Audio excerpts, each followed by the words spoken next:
ইসলামী আইনের বিরুদ্ধে অপপ্রচার করা হয়। এরা তো ক্ষমতায় গেলে সমস্ত মানুষকে পঙ্গু বানায় ফেলবে। কিভাবে?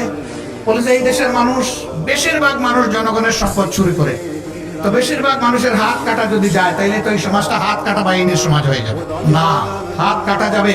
এই আইন জারির পরে এই ধরনের অপরাধ যারা করবে তাদেরকে বলে দেওয়া হবে এখন থেকে এই অপরাধের সাথে যাদেরকে পাওয়া যাবে তাদের ক্ষমানে। 2 নম্বর দেখা হবে যে লোকটি চুরি করেছে সে কি পেটের জ্বালায় যন্ত্রণায় আগুন নিবানোর জন্য চুরি করেছে। যদি এমন হয়, রাষ্ট্রের দায়িত্ব হবে আগে তার আগুন নেবানো, হাত কাটানো, আগে তার বৈধ আয় উপার্জনের ব্যবস্থা করে দেওয়া। যদি সেরকম কিছু সক্ষমতা তার না থাকে, তাহলে রাষ্ট্রকেই পরিবারের দায়িত্ব বহন করতে হবে।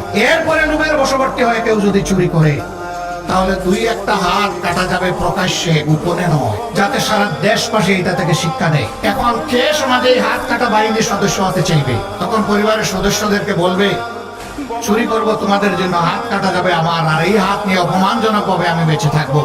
আমার পক্ষে আজ থেকে আর চুরি করা সম্ভব নয়।